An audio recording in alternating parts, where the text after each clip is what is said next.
Welcome back to Dave's Gone By, and one place that I've never been, but I've certainly been very curious about going to, but really never had any opportunity or the sense that an opportunity would ever arise to go to Cuba. I mean, it's right there. I've been to Florida like 4 times, and you can sort of think you can see it across the water, but it's been so off-limits, and especially in the early years of my growing up, so politically and socially off-limits, that, being American, it kind of never occurred to me that it would be a place, A, I'd be able to go to, or B, that I would be allowed to.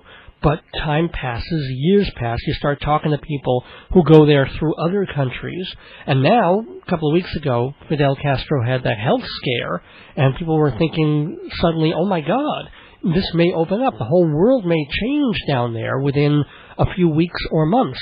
But someone who's had a lot more experience and a lot more visitation there and knows the place a heck of a lot better than, well, I do, or certainly a lot of Americans would imagine that they ever could, is Jack Kenny. Now, Jack is a photographer, and about only 10 years ago, he started wanting to photograph Cuba and went down there once, and then again, and then again and again and again, and just fell in love, I guess, with the people and the culture and the land, and has been down there, I think, 40 times. So, of course, getting a sense of the people, of the place, and of the politics, and I thought especially with Cuba on the brink of changing to something else from what it's been for the past 5 or 6 decades, I think this is a perfect time to talk to photographer Jack Kenny and welcome him to Dave's Gone By. Hi, Jack. Hi, Dave. Nice to be here. Great to have you here. Great to have you in America. How much of the time do you spend here, and how much of the time generally do you spend in Cuba? Well, for the past 10 years, I've been going 4 to 5 times a year. Most trips are about 2 weeks. I've been a little longer a few times, but I have a business and a daughter here that I have to take care of, so I'm here more than I'm there, but I go as often as I can. Now, when was the last time you were in Cuba? I was there about 2 months ago, and I went down actually for my wedding. I married a Cuban woman who I've had a 6 or 7 year relationship with. Congratulations! And the only way she could come here was for us to get married, and we talked about it for a while. So a little change in life here. Well, gosh, I mean, how long ago was it before when you were married? Well, I met her early on in my travels to Cuba, but we've been a couple of sorts for 6 or 7 years. Long distance, not easy, but we decided to legitimize it. And were there any cultural differences? Are you of Spanish? No, I'm not. My first trip was just on a whim. I wanted to get away, and I had the niece that had gone to Cuba, and she told me if I ever had the opportunity that I should take it. Mm-hmm. A friend's son was doing a documentary film down there in 1996, and in April of 96, I took my first trip and went 3 more times that year, sort of fell in love with the place. Now, first of all, I mean, especially that first time back in the mid-1990s when Fidel was still in reasonably decent shape, how did you go? I mean, was it legal? How did you get there? We went up. There were a lot of people just traveling through Canada at that time, and so I went up to Canada and got on a plane and went down for a week vacation pretty much. And I met Roberto Salas, who was a famous Cuban photographer, and he had been living in New York and went to Cuba with Fidel as a 19-year-old in 1959. And we sort of bonded, and I brought back some of his work. It's always been legitimate to buy and sell art from Cuba. So I sort of got into the art business through him buying and selling photography and art, and that allowed me to keep going back and forth. So when you come into the States, right, I mean, granted you went through Canada, and then I guess you had to go back into Canada and into the U.S. But, I mean, do you stand on the customs line forever, or they ask you 4,000 questions? No, generally they ask me, I tell them I was in Canada, and if they don't ask me any further questions, I don't lie to them, but I don't tell them I went to Cuba. But since that time, I've had several licenses. I've traveled under university license several times, and I now travel under a general license as a publisher. I publish a website, cuba-photo.com, and I publish the book on Cortisone Press. What is the name of the book? The book is Cuba, Photographs by Jack Kenny. I thought up the title myself. Well, yeah. Pretty simple. Very clever, very good. And before we get any further, you might as well tell us a little bit about it's a photograph book, right? It's a photographic book, 12 by 12 coffee table book, all black and white, 120 pages and 106 photos. Wow. And almost all the photo books of Cuba are color. There are pictures of old cars and architecture. So I just took the polar opposite and I do mostly people. I work on street level. I've been all over the country, so this is my look at life of an everyday Cuban in black and white. And it's been very successful. It just won an award for printing excellence and selling quite well. And it's from Corazon Press, Corazon Press, yes. Available from the publisher, if anyone's interested. Now, the very first time, 7 years ago that you went, what was it that you did fall in love? I mean, what specifically, if you can put it into words? Well, I don't know exactly what it was. I had been working way too much, and I'd been doing studio photography, but I'd been to Mexico a bit and photographed there and through the American West. But I was just inspired by Cuba. I was inspired by the people. It was not what I expected. I expected a small island with a gray cloud over it and everybody oppressed, and instead I found this most vital of places in the world. Lots of culture, lots of activity, very social. See, Americans would have assumed that, especially 10 years ago, it was, or about 7 years ago, it was a mess. Yeah, it was 10 years ago, actually. Yeah, okay, 10. So, but that because there was no money and everything was embargoed, that people might have been very spirited, but they're terribly poor. They've got nothing. They're like Russia, sort of in that 70s, 80s downfall period. Yes. Well, with the collapse of the Soviet Empire, of course, they lost their subsidy of $6 billion a year or whatever it was. So in the early 90s, just prior to my first trip, was the most difficult time. They called it the special period. And food was hard to come by. Things were very tight. By the time I went, things had improved slightly, and people were pretty much taken care of. At least they were covered on the basics, so there wasn't any panic in the streets. Well, where did they supplement the income that was lost from Russia? Was it all black market? They turned to tourism. Reluctantly. Okay. That was, and tourism went from down the list to the number one. I think they do about $1 billion a year in tourism at this point. So between tourism and sugarcane and tobacco, and they'd have a lot of nickel production and other things. They've pieced together an economy again, and it's still struggling and leaves much to be desired, but at least they got out of the trouble they were in.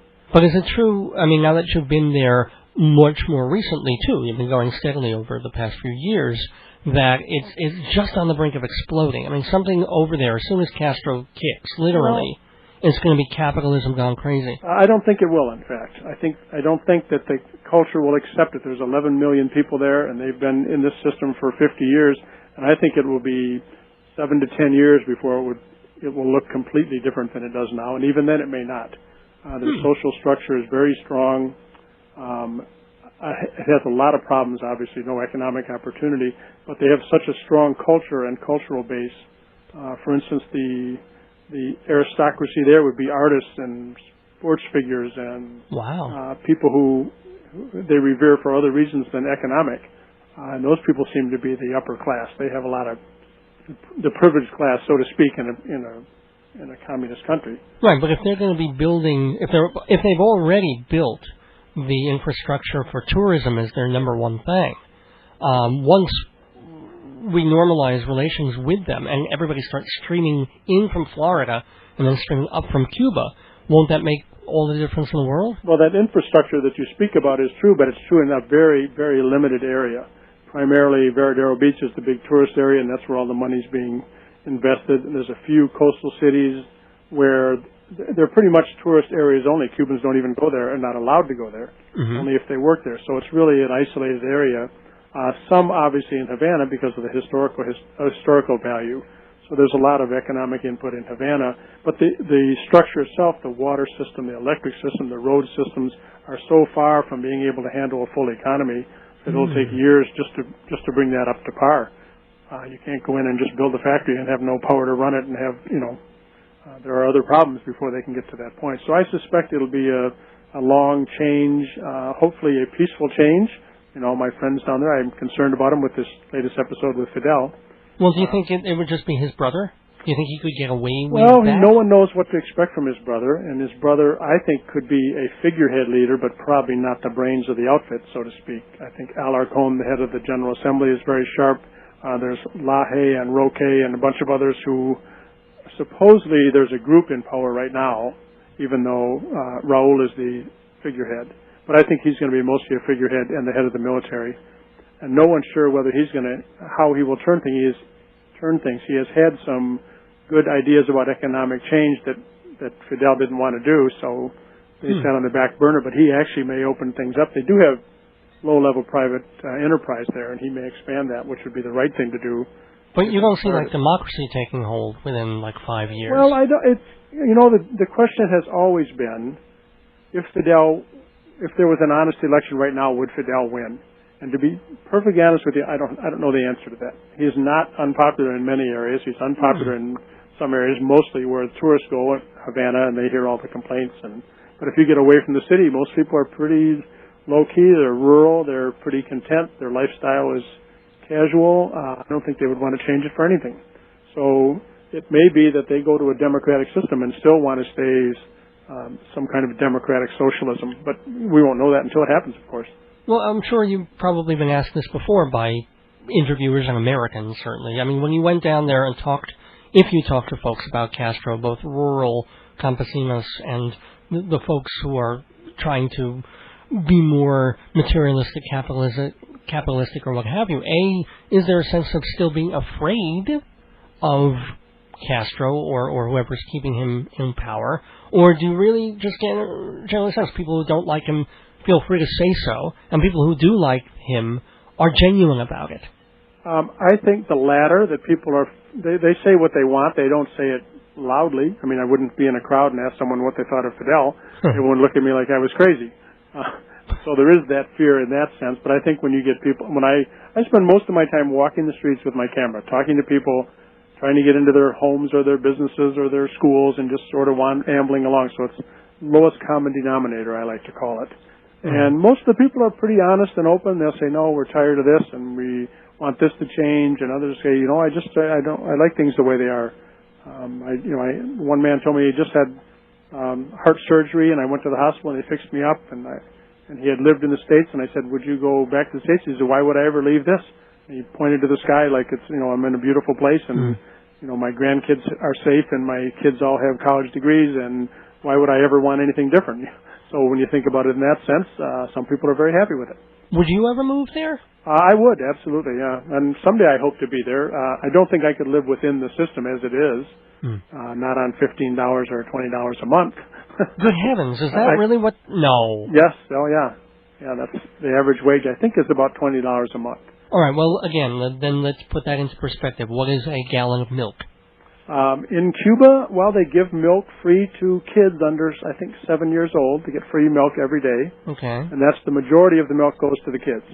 You can buy one somewhere, I'm sure. Well, what is café con leche? I mean... Well, they would never... Cubans don't go to markets. They have their own markets where things are very cheap. Oh, okay. I can have lunch there in the Cuban economy for a quarter or 20 cents or 15 cents. If I want to. So I can move into that system. But most people wouldn't even do that. They would eat at home or with friends or family or relatives or neighbors. They tend to all share that way. There's not the nights out, or they all get together at a friend's house and they dance and they listen to music and they're very social. People are out all the time. The television's so limited. There's only 3 channels in the evenings. Government lunch. Yes, of course, yeah. Right. Cable is illegal, although in Havana almost everyone has cable. Really? But American cable, or is it a Spanish cable? Well, it comes from satellites, and they have my wife's son is 12 years old, and about a year ago I asked what he wanted when I came down the next time, and he said Cocoa Puffs. Oh, really? And I said, well, the funniest thing I'd ever heard, but they had gotten cable into their apartment, and so now he sees American commercials and all that. So, and he had his 1 box of Cocoa Puffs, and that was enough. So because of limited television, it's on weekends all day, and it's mostly movies and sports and news, and then the children's broadcasting, of course, because Fidel's big on kids. He's the father of all the children of Cuba, Oh, right, of course. So there's perhaps literally. No. Perhaps literally, yes. So people are out and they're social and they're busy. Everyone's busy. The streets are always crowded with people, and except in the heat of the afternoon, of course, it slows down a bit. But so it's an active place. And as I mentioned, arts before. My interest is in the arts. I buy and sell plastic arts and photography to subsidize my travels, and the artists are just amazing. The work they put out, and a lot of that is political and social commentary, and that's pretty free. So it's not what I expected. I don't think it's what most people expect. The reason I started my website was to show the real Cuba, because I thought that people were not getting a look at what it was like. It was not what I expected. I expected it to be much tougher and grittier. Right, of course. And it was not that at all. It was music everywhere. Pretty interesting place. And Obviously, 40 trips later. And people aren't starving per se. I mean, I guess every country has a starving contingent. But the folks who have to live on $10 a month are growing their own and somehow making it. Well, they make it. They are subsidized food-wise. They get their rolls and their rice and a certain amount of meat and some food and some clothes and some shoes, and housing is free. Once you have a house, it's just yours. And really? There's no. If you're on, there are no homeless to speak of. I'm sure there are some, but you never see them. They're pretty much everyone's given a home, and if someone leaves or someone dies and there's no one to take over that house, they go to the next person on the list and they say, "Here's your house, and it's yours." No mortgage, no nothing. No mortgage, no taxes, no nothing. You have to pay utilities, and they've gone up recently, and that's been a problem, getting pricier for electricity. So in a sense, you can live, obviously, pretty cheaply because they do it. On the other hand, there's a huge black market and several layers to the economy that don't come in under the system. Everyone has television sets, for example, and if you go to the store, the cheapest television is about $400, and you go, how do all these people have television sets? Yeah. And I'm afraid to ask that question. But they all do. Yeah, because $400 is actually a lifetime salary. Yeah. If you think about it. Yeah, and they're way more expensive there than here because everything's hard to get there because of the embargo, so things come the long way, so to speak. And that person you said who had the heart surgery over there, I mean, is there health care? Is there national health? The doctors are excellent. Health care is free, and education is free through any level. So obviously, if you want to be a doctor, you will be revered and respected. Your education is free. They have a doctor for, I think, every 400 people, and they're all spaced in the communities. And they have doctors. They send doctors all over Africa and Central and South America. They have free education for foreign students in medical school. Wow. If they are poor, in fact, the first U.S. student graduated, I think, last year from the Cuban medical school at no charge. So do you think if it weren't for the U.S. embargo, it would actually be an ideal system? Well, it's not an ideal system. I mean, people want economic freedoms, and they don't have that. They have other freedoms, and they have other choices. So it's my biggest complaint is people can't come and go freely. I think if they were allowed to do that, most people would leave and come back and bring things with them that were needed by the economy and by the country, and that would be a good thing. So there's a lot of problems with it, but there's a lot of good in it. So I never condemn it. And of course, I condemn more of our policy toward Cuba, which I think doesn't help anybody. It hurts the Cuban people, and it strengthens the Cuban government because they blame everything on the embargo. And and I'm a U.S. citizen, so I can complain about our policy. Of course, I'm not a Cuban, so I have nothing to say about theirs. But I think if we change some of our policies, it would strengthen the Cuban people and weaken the Cuban government, and eventually lead to a peaceful and change for the better. So. But we don't want to do that. After all these years, I guess we're not going to. Fidel's bound to die before we change. So, well, that could be very, very short. Could be soon. Yes, yeah. No one. My reports from Cuba, from my friends, are all over the board. Even they don't know. One doctor friend who's very high up told me that he was fine and should be back in the limelight within a couple weeks. And then someone else said that Chavez from Venezuela just gave a report saying that he was very critical and might not make it. So somewhere within those two is the reality of it. Well, no, it's kind of funny because I remember 5 years ago there were reports about Václav Havel of Czechoslovakia, who seemed to have 25 different things wrong with him, and totally on death's door. Yes. And now, I don't know, I guess he's writing plays again or something, which is great. I mean, I much prefer Václav Havel to Fidel Castro, but still. Yeah, Fidel doesn't write many plays, that's for sure. No. So, an interesting figure, a fascinating guy, but I would like to see some things change, but I'd like to see some things stay the same too. So let's hope they can keep the best of what they have, and then make the economic changes need to come. They need to allow more of this free enterprise. For instance, people can rent rooms and make small restaurants in their homes for tourists, and it generates quite a bit of money.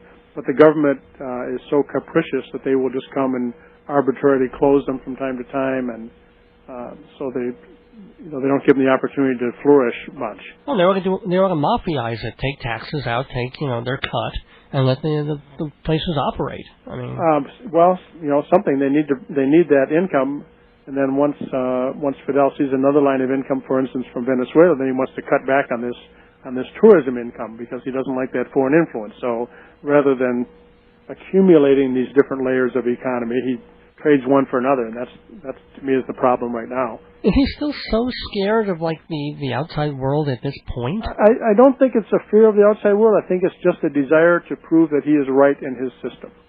And I don't think he's afraid of anything. I think he just wants it to be right, and he thinks he's close enough to making it right that everyone will say, yes, Fidel, you were right. They won't, by the way. But I think I think I mentioned earlier the father figure, and I think that he feels he's the father of all 11 million of those people. And the bad kids, he got sent off to the United States, and the good kids can stay. And that seems to be his mentality, and he wants it to work. He's running out of time. Hi, this is Jack Kenny, photographer. You're listening to Dave's Gone By with Dave Lefkowitz on WGBB. We are talking with Jack Kenny, photographer and author-photographer of the book Cuba, Photos by Jack Kenny, available through Corazon Press. Have a couple more questions for you, Jack, because It's just so interesting to talk to you about this country that we have these set ideas about and really kind of don't even know.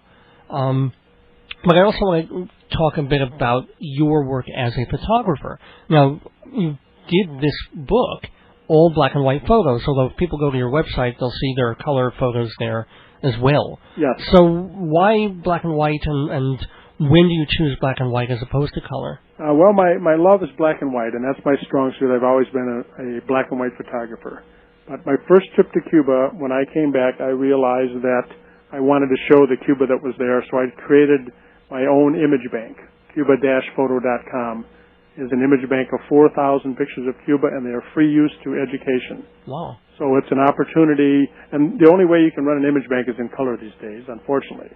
So I decided to shoot all color, and then people can print them or use them black and white or color. They were not meant as art pieces. They're just a document of the country of Cuba. Mm-hmm. And by the turn of the millennium, roughly, the Pope had been to Cuba, and the Elian Gonzalez case brought Cuba to the limelight. CNN opened a center there, and at that time I decided that my work in that area was sort of coming to an end, and I wanted to switch back to black and white and do what I love, and I was doing exhibits of my work. And then the book came as a result of I had a traveling exhibit that went to universities, starting at the University of Michigan in 2001, I think, initially. And that traveled around, and then I had requests for more things, and the book is sort of a result of that, and I stayed with black and white for the book. So it's my work of art. I may do a color book in the future, and it would be just a lighter book like Colorful Cuba or something like that. Well, yeah, I mean, there are a couple of real interesting photos on the side. There's one of this woman smoking like this enormous cigar. Right. I mean, it's beyond even phallic because she's 78 years old. Sure. But you mentioned, why is she doing that? Well, at this point, mostly the women that you see that have flowers in their hair, and they're doing it for dollars. Right, but that giant cigar she's smoking is actually... Sure. That was, and now they're out in the old parts of Havana, and they say, give me $1 and you can take my picture. Now, most of those that I took, that was sort of prior to that, and they were out, I think, probably looking for money, but I don't pay for photos. I just take pictures of people for other reasons. So, but now, most of those, there are more and more of them, and they're just out there it's a tourist attraction at this point. Yeah. And you also said on the site that basically if they work in the cigar factories, they can roll their own of any size. Yeah, well, the woman in the cigar factory is, if that's the one you're referring to, there are several pictures of women with big cigars. But she is actually famous and has been in several books, and she just rolls a huge cigar and smokes it all day long, working in the Partigar factory right behind the Capitol. It's amazing she's lived that long if she's smoking cigars. It is amazing. And there's also another... well, she's only 21. She just looks 75. Yeah, well, there you go. And it's the wrinkles that you get from the puffing. But another photograph that is probably not quite as popular is, and you didn't even, I think, realize that what you had when you snapped the picture has to do with a goat. Oh, yes.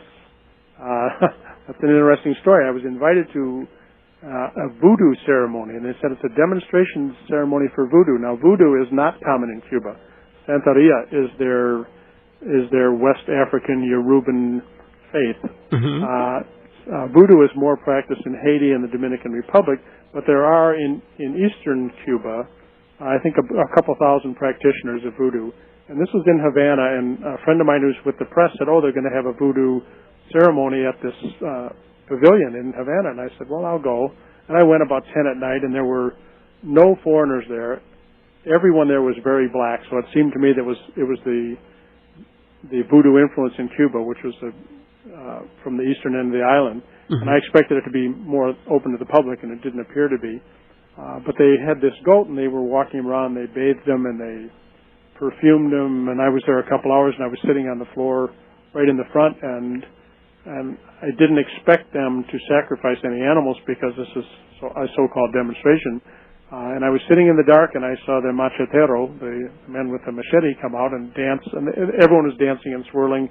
And my camera batteries were very low. The flash was low. And I took one picture in the dark, and I just happened to catch him just after the machete passed through his neck. So his head is not quite touching the floor, and the machetero is already out of the picture. So there's a goat standing in the middle of the room, headless, on all fours still. I'd like to say he didn't know he was dead yet. But that's a pretty interesting photo. It's got a lot of comment. Yeah, I can imagine. And what was the purpose of that ceremony? I mean, even if it was a demonstration, but let's say it wasn't.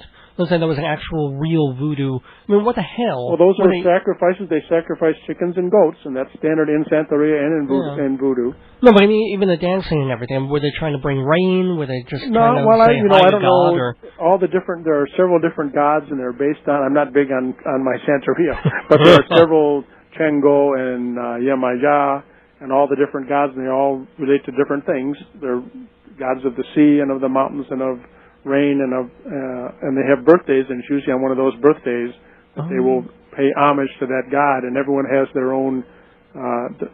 For instance, Chango, I'm told by several Cubans, is my saint.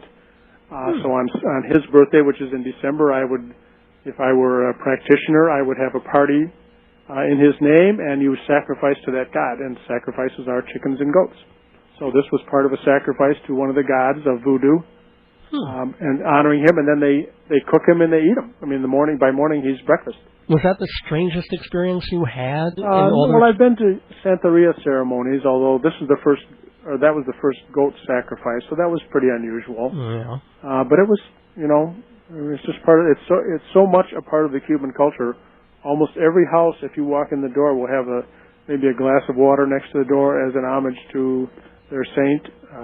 And it's almost every house, even the Catholics that I know and people who don't proclaim any affiliation with Santeria seem to have maybe a cigar by the door or something by the door, or on their shelf there'll be an homage to one of the saints. So I can't imagine what saint smokes a cigar.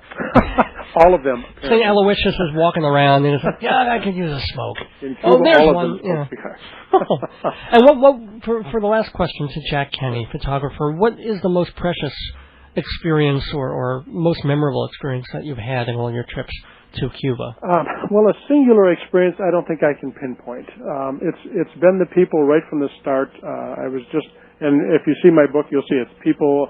I don't spend much time on architecture and old cars like most of the books on Cuba. And of course, once I met Niurka, who I married recently, she was a huge influence and has been great in my life. And she's a hard-working woman, works in a shoe factory all night long for her $10 a month, and she's proud and strong, and so she's a big part of it. But my daughter also goes to Cuba. She's a senior at Eastern Michigan University, and she has been 15 or 16 times. Well, actually, you know what? Let me bring that back, though. Okay. Niurka now, I guess, lives with you in America. No, she's still in Cuba. She's still in Cuba. It will be a while. Wow, you got to marry her and leave her there. That's like if American men could do that, we would take that system, man. No, I'm kidding. I'm kidding. But no, I was going to say, what kind of culture shock would she have had? Well, that's in the future. She's going to come here. We think actually the Cubans she can be released very quickly on that end. But on the U.S. side now, I've already applied to Homeland Security, and that will take about 3 months. And another 3 to 5 months on immigration before they will they will let her come. So it will be sometime next year. And she doesn't know if she wants to live here or not. She's never been out of Cuba, and I told her it's her choice. she will come and visit and make that decision after she's here. And actually, by the way, where do you live? I live in Ann Arbor, Michigan. So it's not like you're even in Florida just taking a boat over. You're all the way. I'm, in fact, I drive to Toronto to travel to Cuba. I travel out of Toronto. Man, you must pack all sorts of clothes for every trip. Well, I take a lot more down than I do coming back. Yeah. All my friends want something, and once you start going to Cuba, you take stuff for everybody. And then all my friends here that know people in Cuba ask me to take things for them. So. Is it still illegal to bring in the cigars? Yes, it is, yeah. Initially, with the university licenses that I had a few years ago, you could bring 2 boxes in. But now they stopped that. And the general license, which I travel under now, I can't bring anything in except art and reference materials are all legal, but nothing else. No cigars, nothing else, actually. Well, you were able to smuggle them in bottles of hair gel, and now even that you can't do. Yeah, that's done now, too. Oh, well. Yeah. But, Jack Kenny, it has been just wonderful and really fascinating talking to you. Just please remind people, A, what the book is and where they can get it. The book is Cuba, Photographs by Jack Kenny. The publisher is Corazon Press, Corazon. CorazonPress.com. You can order direct from them, or it's also on Amazon.com and at select bookstores. And just remind them where they can see your photographs, your own website again. Cuba-photo, PHOTO.com has 4,000 pictures in color, and some of the black and white, and the Corazon Press has several large versions of black and white to give a good representation of the book. Well, Jack, Cuba is liberating with you on this program. Well, it's a pleasure to be able to talk about my favorite place and share it with everybody else. Thanks so much. All right, Dave. Thank you.